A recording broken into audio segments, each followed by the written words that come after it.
Olá, queridos. Continuando aqui a nossa reflexão de domingo, às 10h30 da manhã. Nós estávamos pregando sobre os grandes avivamentos da história e no momento em que estávamos fazendo a nossa transmissão, a nossa live, subitamente aconteceu um travamento do meu celular, a live caiu e eu não consegui mais retomar a nossa live. Portanto, resolvi fazer esse vídeo para continuar a minha mensagem. É bem verdade que já estava no finalzinho, já estava finalizando a pregação, mas ficou alguma coisa para trás aí que eu gostaria de concluir, gostaria de continuar com vocês aqui. Já havíamos falado sobre o avivamento na cidade de Éfeso, por intermédio do ministério do apóstolo São Paulo, que pregou o evangelho em Éfeso e provocou um grande movimento na cidade de Éfeso, de transformação, de conversão, de libertação. Havíamos falado também sobre o grande e maior avivamento que aconteceu em Atos dos Apóstolos, capítulo do número 2, no grande evento de Pentecostes. E quando aconteceu o travamento aí da nossa live, nós estávamos falando sobre o grande avivamento que aconteceu na Inglaterra, e destacando aí personagens como John Wesley, William Wilberforce, David Livingstone. E aí, infelizmente, tivemos um probleminha que não conseguimos avançar com a nossa reflexão. Se você não acompanhou a mensagem de domingo, às 10h30 da manhã, você pode, aqui no canal, a mensagem está aqui, apesar de ter acontecido esse travamento, a live ter caído, mas ficou salva, está aqui no canal. Então você pode procurar pela mensagem os grandes avivamentos da história e você vai acompanhar a nossa reflexão. E agora, a partir deste vídeo, eu quero continuar falando do grande avivamento que aconteceu no país de Gales, em 1904. O avivamento no país de Gales, em 1904, foi em pouco tempo e teve grande influência em redor de todo o mundo. Inclusive, influenciou o avivamento da Azusa Street, em Los Angeles, nos Estados Unidos, que teve um dos grandes personagens, muito conhecido hoje, muito popular, especialmente entre os pentecostais, que foi o William Seymour. William Seymour, que era um homem de baixa estatura, negro, cego de um olho, e em um período de extremo racismo, de segregação racial, onde os negros não podiam estudar nas mesmas escolas dos brancos, não podiam se assentar ao lado dos brancos. E William Seymour teve uma atitude um tanto quanto ousada. Ele conversou com o reitor da faculdade que ele gostaria de estudar, mesmo sabendo das restrições por causa da cor de sua pele, mas ele gostaria a si mesmo de acompanhar as aulas, nem que fosse do lado de fora. E o reitor deixou que o William Seymour então acompanhasse as aulas. E por uma brecha da porta que ficava entreaberta, William Seymour se posicionava ali, acompanhando as aulas, e estudou do lado de fora da sala de aula, porém acompanhando todas as aulas. Deus usou a vida de William Seymour poderosamente. E William Seymour improvisou um púlpito num caixote de madeira e começou a pregar o Evangelho de Jesus Cristo. E aquela pregação banhada no azeite do Espírito Santo, aquela pregação encharcada do poder do Espírito Santo, foi como uma bomba que explodiu em Los Angeles, em toda a Califórnia, e se estendeu por todos os Estados Unidos, e hoje é história conhecida no mundo inteiro, de um homem que se deixou ser usado por Deus, de um homem que não se dobrou aos limites, aos preconceitos, às barreiras raciais, mas se levantou com ousadia e com poder diante de Deus. Esse movimento de avivamento da Azusa Street teve influência do avivamento do país de Gales em 1904. Em 1906 nós tivemos esse movimento de avivamento em Los Angeles na Azusa Street. Em 1904, 2 anos antes, nós temos esse avivamento que aconteceu no país de Gales. E, a meu ver, na minha singela opinião, o avivamento do país de Gales em 1904, na minha singela opinião, é o avivamento que mais deveria ganhar a nossa atenção. Deveria ser o avivamento que mais nós deveríamos observar atentamente. Primeiro, um dos motivos eu já mencionei aqui. Foi em pouco tempo.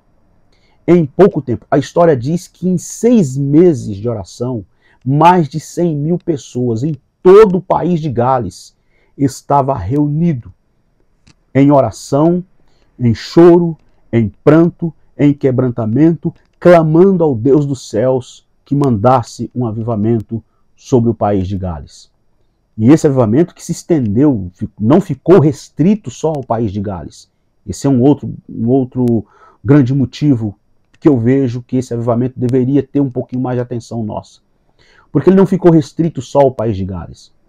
Ele saiu se espalhando, se espalhou pela Europa, se espalhou pela Ilha Britânica, e atravessou o oceano, foi influenciar o avivamento da Azusa Street, como acabei de mencionar, lá do outro lado do oceano, nos Estados Unidos, em Los Angeles, na Califórnia. Diz a história que um rapaz por nome Evan Roberts entrou no templo, o seu pastor estava de joelhos em um canto da parede orando, e Evan Roberts, sem chamar a atenção, observou a oração daquele pastor que orava e dizia: dobra-me, Senhor, dobra-me, Senhor, dobra-me, Senhor. E aquele jovem, tocado pelas palavras, que era somente essa frase que o pastor repetia na sua oração, reuniu os jovens da igreja, contou que o pastor estava orando, dobra-me, Senhor, e disse para os jovens: vamos nós também orar e pedir a Deus que nos dobre? E os jovens toparam, e então começaram a orar. Para surpresa daqueles rapazes, daqueles jovens, na terça-feira da semana seguinte, não estavam só os jovens, a igreja inteira, a igreja em peso, estava reunida em oração. E assim começou um grande projeto de oração. Eu costumo dizer que foi, na verdade, uma grande campanha nacional de oração. E a história diz que em 6 meses de oração, todo o país de Gales estava reunindo mais de 100 mil pessoas. Em 6 meses de oração, em todo o país de Gales, mais de 100 mil pessoas estavam se reunindo em oração. Qual foi o resultado?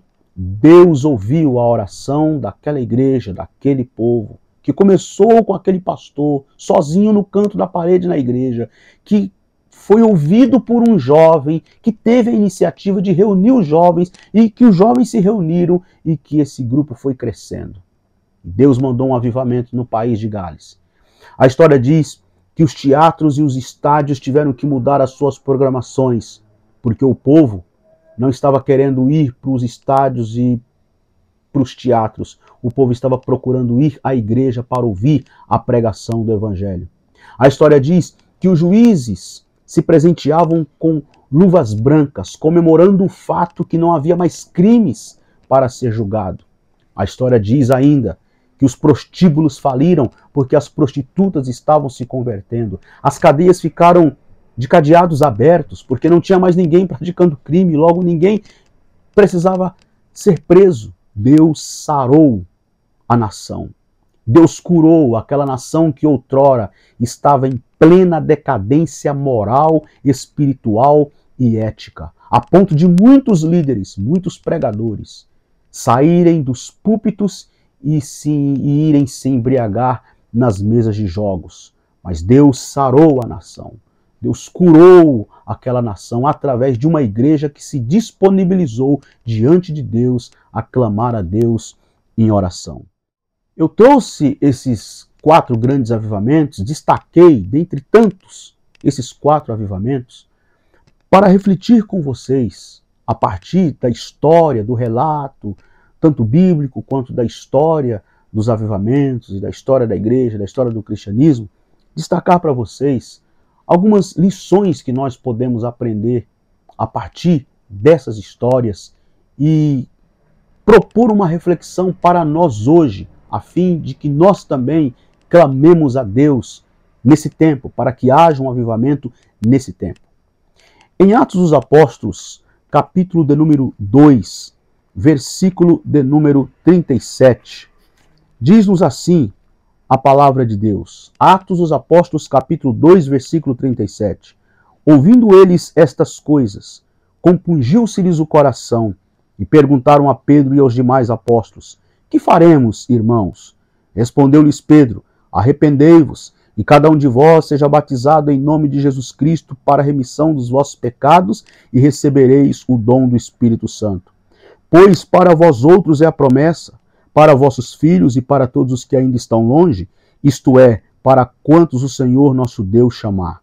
Com muitas outras palavras, deu testemunho e exortava-os dizendo: salvai-vos desta geração perversa.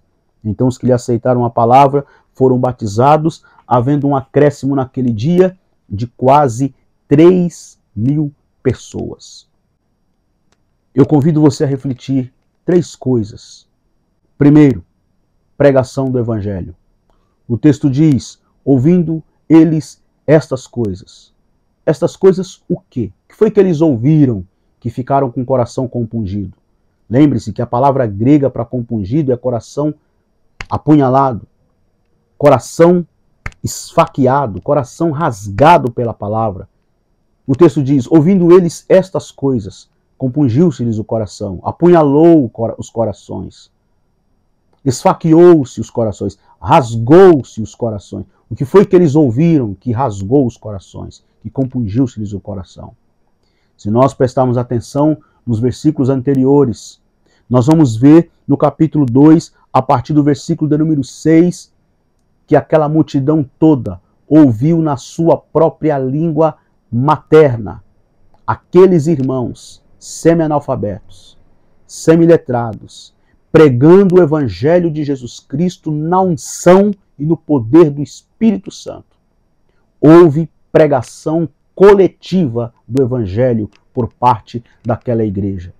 Depois Pedro se levanta, a partir do versículo de número 14, e Pedro, que a princípio começa dando apenas uma explicação de que o que estava acontecendo ali não era embriaguez de vinho, mas era o cumprimento da profecia. Aí ele cita a profecia do profeta Joel, e vai falando, e aquilo se torna uma grande mensagem, um grande sermão pregado por Pedro em Pentecoste, cuja ênfase maior do sermão foi a ressurreição de Jesus Cristo, a partir do versículo de número 24, juntando a pregação de Pedro com as maravilhas que eles ouviam falar na sua própria língua materna, na sua própria língua nativa, daqueles, ou a partir daqueles irmãos que estavam cheios do Espírito Santo, nós podemos concluir que houve pregação do Evangelho. Significa dizer que se nós queremos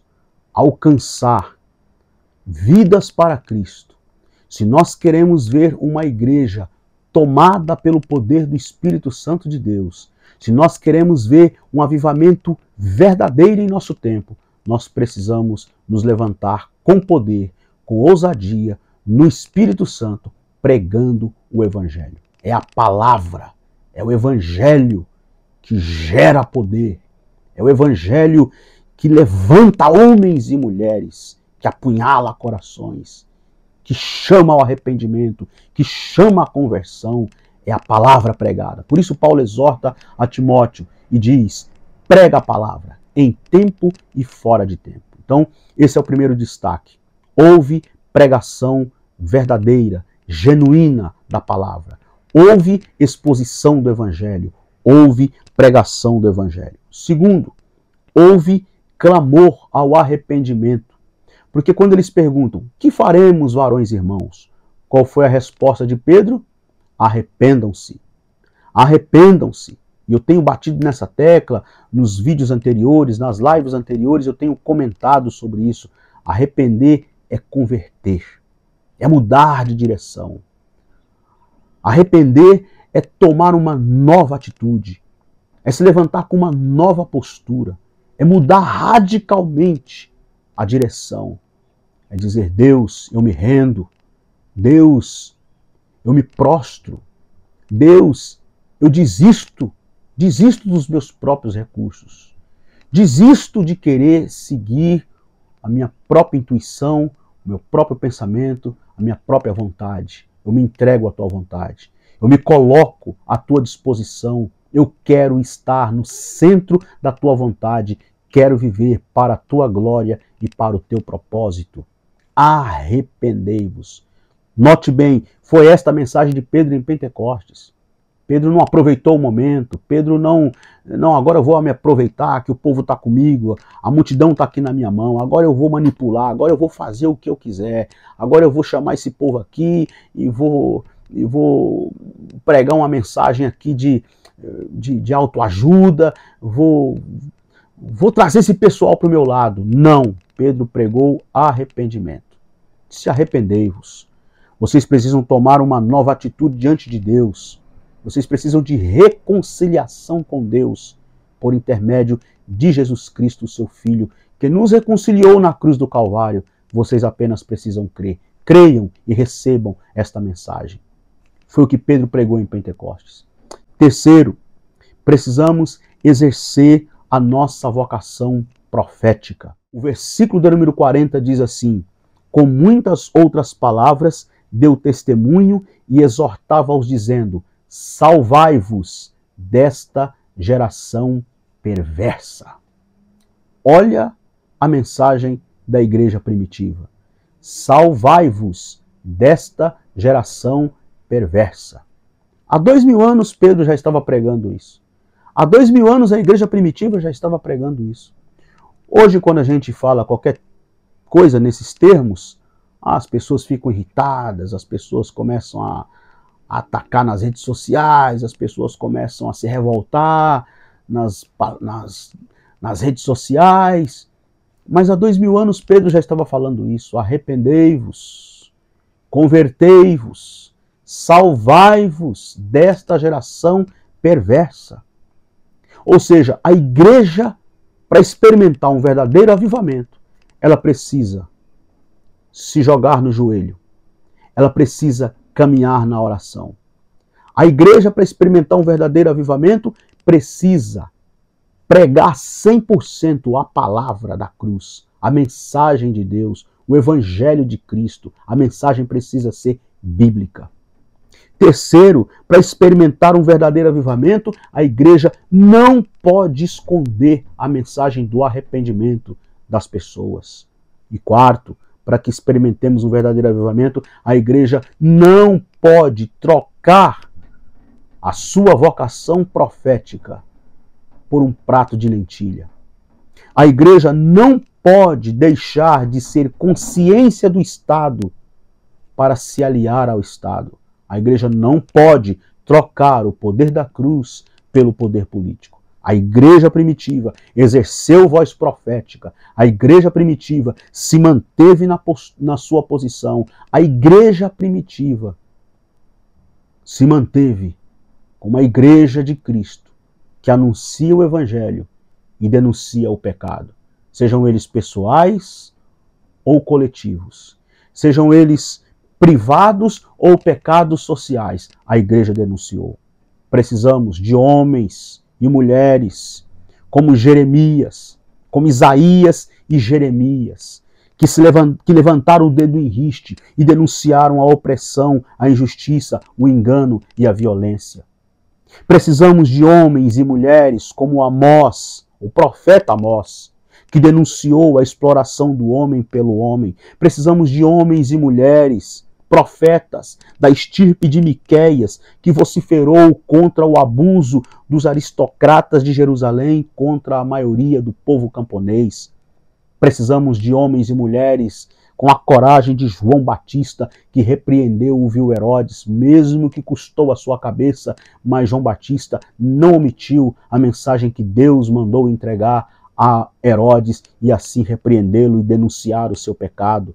Precisamos de homens e mulheres como Martin Luther King, que pregou o sermão em Atlanta e fez o discurso em Washington, reivindicando igualdade e dignidade para os negros norte-americanos. Precisamos de homens como o Wilberforce, que pastoreava uma igreja e ao mesmo tempo era membro do parlamento inglês e jogou ao chão o regime escravagista.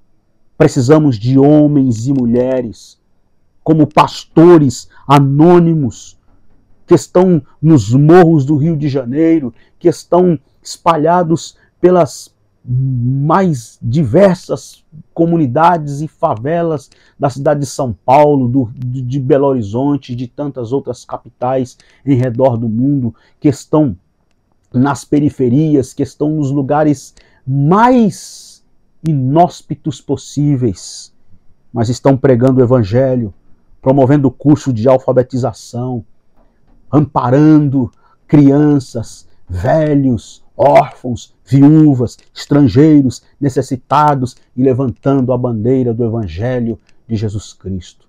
Precisamos de gente assim, de homens e mulheres que estejam dispostos a serem usados por Deus. Que Deus nos ajude e que nós sejamos pessoas assim, homens e mulheres dispostos a orar a Deus por um avivamento. E não só orar a Deus por um avivamento, mas sermos agentes de Deus para ser usados pelo Espírito Santo para que venha um avivamento em nosso tempo, em nossos dias, diante da realidade que enfrentamos hoje.